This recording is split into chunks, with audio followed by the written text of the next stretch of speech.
So, good afternoon everyone. We are in group 2 and our assigned topic is challenges in managing a luxury hotel chain in an emerging market. So first, I want to ask some of you what is luxury hotel? Di yan nyo, dugay naman ang luxury hotel. Ang sa diyan na. Nakapagpili niyo ang answer. Like, shower lang. Here na. Yes. Like, 5-star hotel. Typhoon. Luxury hotel, 5-star hotel, or a top-notch services. And next, what is emerging market? Kumantong ganito. Anton. Emerging market. So raise your right hand. Ganahan mo ito ba? Ayun, nakailaw. Sige lang ikaw. Oh, lekhan eh. This is right. Virginia. What is emerging market? What is the ito? Ano ba? Emerging market, in my own opinion, kay kanang kuan, kanang utaas ang iyang kanang demand sa market. Pwede? So, the combination of luxury hotel chain in an emerging market. A luxury hotel chain in an emerging market is a group of high-end stores or hotels that cater to wealthy customers in a rapidly developing country. So, instead of, imagine a fancy hotel, so instead of multi-taglayang country, so dali na lang ka sa ato ang paglaysa. For example, sa Manila, di ba naman kanang mga hotel na luxury hotels niya, makapakuan sa ato ang kanang market or makapakuan sa ato ang economy, makaboost of income, like that. So, next next is the relevance of professional ethics and CSR in hospitality and tourism. So, there are ethical consideration and CSR important. So, what is ethics? Text lang ko. Balik ka lang. Ethics. Or what is ethical consideration or something, Anna? What is ethics? The peace. You have a piece in that place. What's that? You have a piece on that place or hotel. Agree ka, Arsen? Ethics ko rin. Peace. Kay ethical. Peace ko no. Action. Ethics ko rin. It's like kalinaw You have a peace or kalinaw. To have. Yeah. Okay, so but the definition of ethics may be kung The body lagi mo, right? Or a moral person. That is correct. And then ethical consideration. Sensitivity, fairly practices, and environmental responsibilities. Paramount luxury. Emerging market present unique ethical dilemmas related to local customs, labor laws, and environmental religions. So, ethical consideration is masulog si kanang respecting others. So, in a luxury or sa kanang sa mga employees, masulog sa diyan kanang fair wages. So, dapat ang luxury hotel is nasa ethical consideration ba sa employees is fair wages. So, dapat fair na kanan ang mga kanang sweldo or sa mga employees. And then sa kanang respecting others or sa local communities, of course. Thank you, do. Before makuha ang luxury hotel, dapat yun i-respect nila ang local communities. Or di lang sa local communities, but also sa mga tao na nasa luxury hotel or sa bisita na hotel or something na. Then, these are important. So, luxury hotels can contribute to economic development, job creation, and sustainability. However, balancing those responsible practices is challenging. So, since our importance is not just ang luxury hotel is dili lang puno kay para sa money, but to para sa ma-maintain bitaw ang beauty sa that particular area or ma-lessen ang impact sa environment. Oh, yeah. Exactly. So, next so these are the sub-areas covered in cultural differences, competition, sustainability, and environmental responsibility. And let's go back to cultural differences. Ay, kung tinawasad mo kasabot na! Wala. Hindi na mo siya. Di mo, bitaw ka ng Cultural differences are luxury hotels must adapt their service offering and marketing to local preferences and expectations. Even lain-lain ng culture and lain-lain perspective, customs, or mga bitaw. Luxury hotel dapat i-kanang or dili ninyo i-kanang underestimate or something. Give value daw, ingon si Anton. Important. Important. Next is competition. Luxury hotels face competition from both established local players and international brands. So, competition is di ba dyan ang malikay ng luxury hotel or something sa mga hotel na like competition. But, in luxury hotel, dapat ilang i-maintain ang ilang kanindot sa hotel o sa itong the way they kuhan sa ilang employees or ilang customer service, dapat uy, paminang mo ba? Next is sustainability and environmental responsibility. Balancing luxury with sustainable practices is crucial in managing environmental impact. So,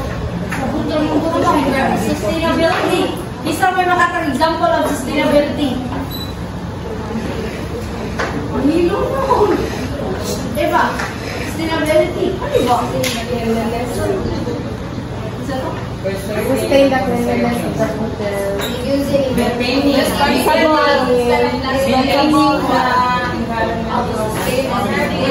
reducing impact or the hygiene. Okay, pwede. Then, environmental responsibility, ang luxury hotels is not, of course, dapat di sila mumuha sa environment eh.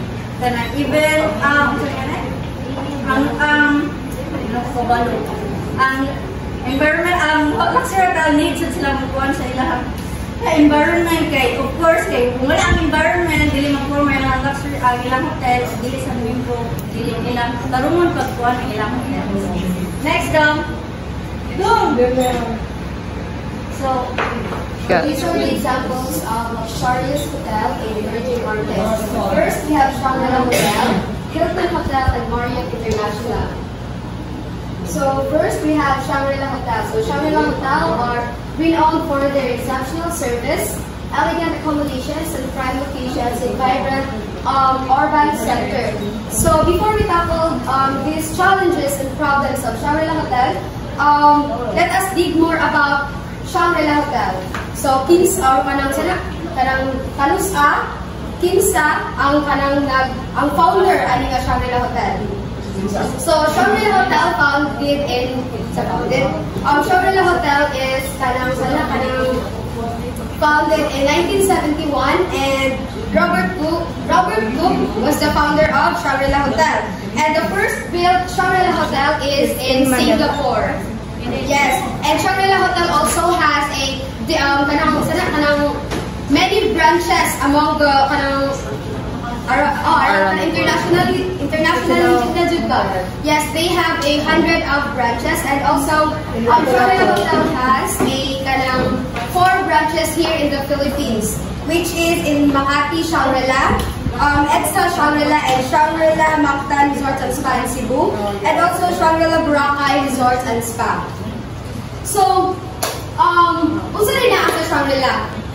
Ganun natawag mo siya luxury hotel. 5-star hotel. Yes, 5-star hotel. What else? Expensive. Expensive. What else? High quality service. Yes, nindot kay nice, good kayo sila quality service. Shangri-La Hotel is the world-class service. And also, Shangri-La Hotel is known for Lost Horizon. That's it. So, next we have here challenges and also solutions of Shangri-La Hotel. So, first we have rising demands for digital convenience. So, because of high technology nowadays, or now in these generations, people often use cell phones, mobile phones, and gadgets, right? Right. So, the solution of Shangri-La Hotel, Shangri-La mobile apps enables mobile check-ins and personal room settings. So, so that they can save time. Mukuan na lang sila, book na lang sila into, yes, it's very convenient na lang. And also, malessing sa ang trabaho sa mga employee dito sa Shangri-La Hotel. And second, we have maintaining luxury standard globally. So, this is one of the challenges of Shangri-La Hotel because of kind of consistent quality and personalized service and high expectation because guests they expect too much, right? So that the solution of that is rigorous training in both service and cultural nuances.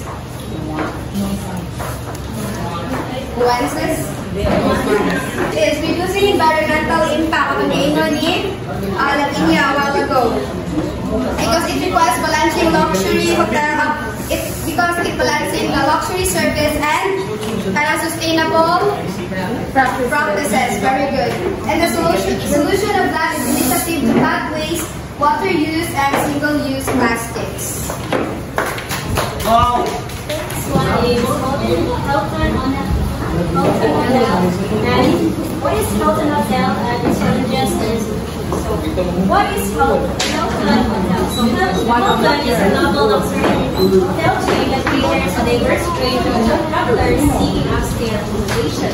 So, the brand faces challenges such as meeting digital expectation, maintaining quality standards, and addressing high employee turnover. So, to address these challenges, Hilton has implemented features such as Hilton's Honor Hub, standardized training program, and strong workplace culture with flexible benefits and inclusive policies. By leveraging technology and investing in employee turnover, and investing in employee development and cultivating work environment, Hilton is actively addressing these challenges and solidifying position as a leading hospitality brand. So, great afternoon everyone. So my topic is the Marriott International Hotel. So Marriott International is recognized for its portfolio of luxury hotels and resorts, including properties in emerging market cities that offer upscale accommodations and exceptional service. So, Marriott International Hotel manages hundreds of brands and branches. So, including the Ritz-Carlton, the St. Regis, the JW Marriott, the W Hotels, and the Bulgari Hotel and Resort. So, kanina akong i-mention, these are the few of the 100 branches nga nandun sa Marriott. So, all of the brands and branches of the Marriott Hotel, they experience challenges, such as the first is the rising tech expectation. So, guests now expect a seamless integration of technology, such as the mobile check-ins and digital room keys and the personalized services. So, meeting these expectations can increase the mag-need naman siya o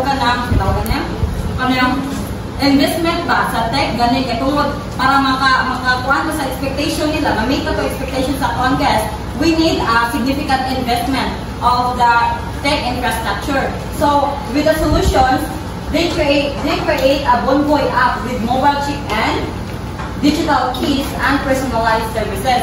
So Bonvoy app, mao ni siya ang app nga gi-introduce sa Marriott to address the technological issues of the Marriott International. As for the mobile check-in, diba?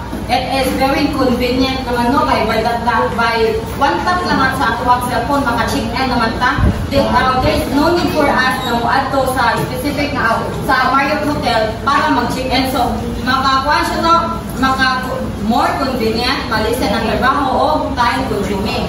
So the second one will be the digital key. So, if we say digital room keys, such as mga yawi sa room, di ba?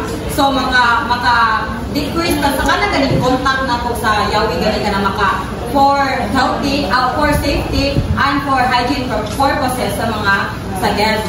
So, there's no need for us to ganing na kung yawi jod sa kanang room. kuha na lang ba? So, out na lang. Okay, Then, the third one will be the personalized services. So, if we say personalized services, kayo, ang Marriott Hotel is, nag-recommend sila gani o gani mga services na preferred po sa ilang guests. So, ma-make nila ang loyalty as ang loyalty and satisfactions of the guests. So, the second challenges that Marriott International faced was the quality control across properties. So, we know guys that Marriott Hotel is daghan na siya branches ba. So, ensuring the quality service of the the uniform quality of the Marriott Hotel sa kadaghan nga branches nga ilang handle, ensuring the quality control across property might be challenging for them because so sa ilang solution para makontrol nila ilang quality, so they have these solutions SOP and then for uniform service standards. So, mga bana po, what is SOP? Since we already discussed this with Ms. Arya. SOP. And SOP na lang, ayun na lang natin. And to say SOP, ourselves. SOP, wala lang. So, if you say SOP, kuhaan siya. Tawag ka na yan? Standardized operation procedure. So, if we say standardized, mura siya ganit ka na step-by-step ganit para ma-uniform ang iyong step-by-step procedures ba? Sabot mo? Standard operation procedure po. Tanong ka. Para ganit ka na ma-uniform ninyo para ma-minimize ninyo ang quality control all properties. So, for the audit, it is very important in the hotel, di ba? Kaya unsa ganito po, why does audit important in hotel, especially hospitality management? Audit ba? It's like you're the one to monitor the sales of that company kung i-hire ka or wala. Yes. So, it's very important na audit, mag-audit sila every day. So, every day. Because, ano man din? Para matawag ka na mga data, growing ba sales. Yes. So, in that way, maka-ensure sila na ang quality control, ang quality, consistent nila ba? We need to improve. Yes. So, the third one is the market volatility. So, if we say market volatility, so, ang hospitality industry kay prone na sa mga external factors, no? Kung sa ganito,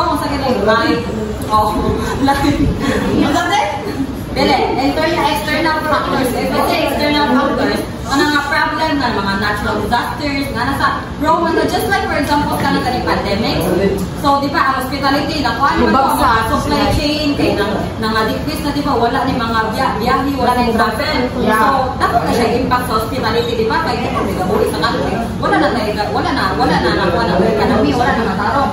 So with that solution with that one, we have here the flexible pricing, remote work packages, bulk occupancy.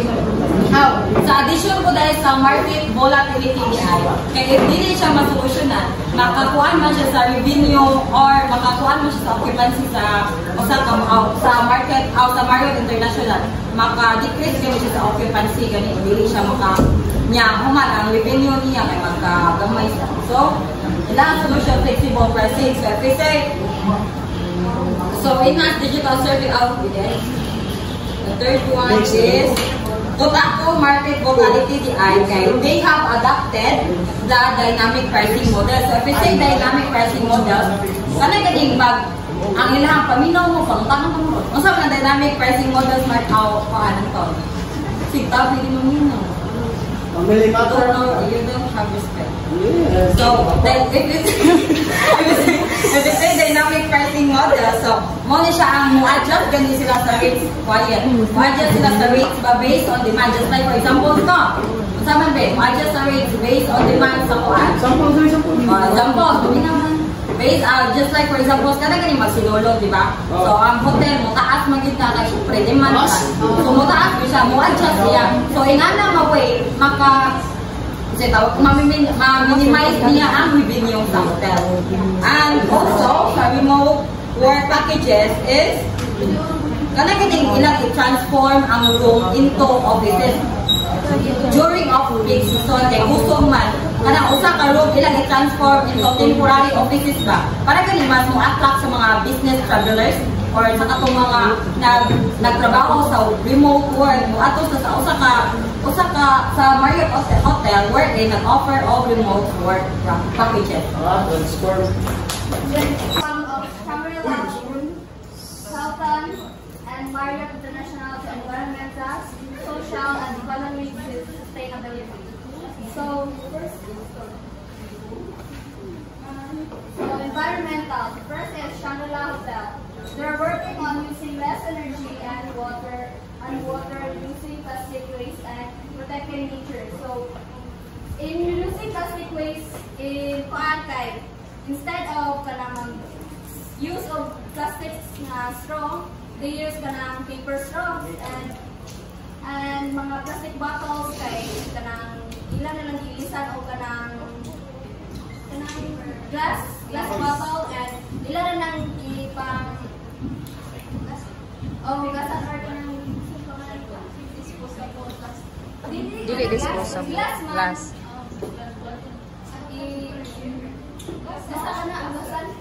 I-reuse or recycle? I-reuse ba kanang Glass man siya. Kasi ba kanang Glass. Glass lagi. And next is Hilton Hotel. They have big goal to cut their environmental impact in half by 2030. They're using less energy, water, and plastic, and buying clean energy. So they can reduce water consumption and food waste reduction and recycling water prevention. So ang kanang ma-collect nila nga kanang bar soap sa taga-room is dili nila basta-basta ilabay para kanang dili kay ma-harm ang environment or nature. Ila pa na ang ilang ma-collect na soap is ila pa na i-recycle. And next is Marriott International. Dili na gamiton, like gamiton siya sa lain nga paagi nga kuan. Lagi lain nga paagi. Dili na siya ipagamit sa mga. So as you remember, katong example ni Miss Arias nga ang Marriott Hotel is kanang para makadas sila o kanang bayad sa kanang energy sa electricity. Gamit sa solar. Gamit sa solar panel. Yeah, solar. Tawag sila kanang solar panels para gamay na lang Mapunsyong sa... Gamay na lang gamit sa ilang hotel.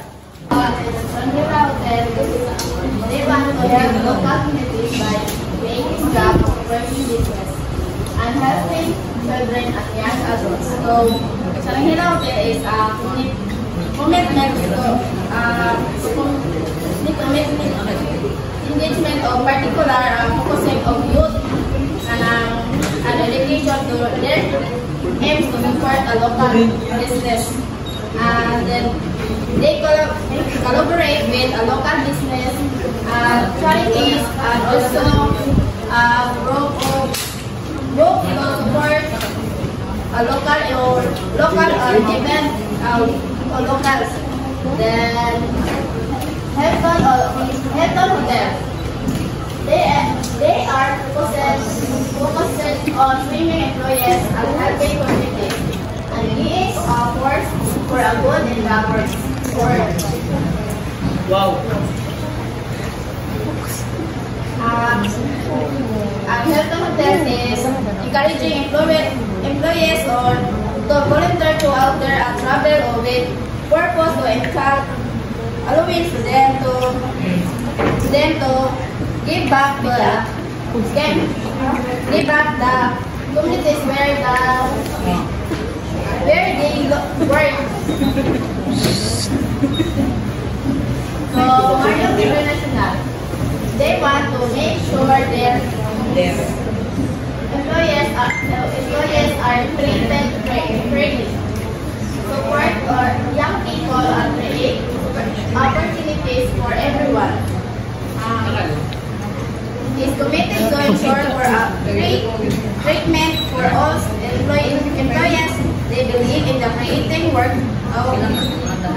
workplace. Ikan respect or inclusive. Inclusive.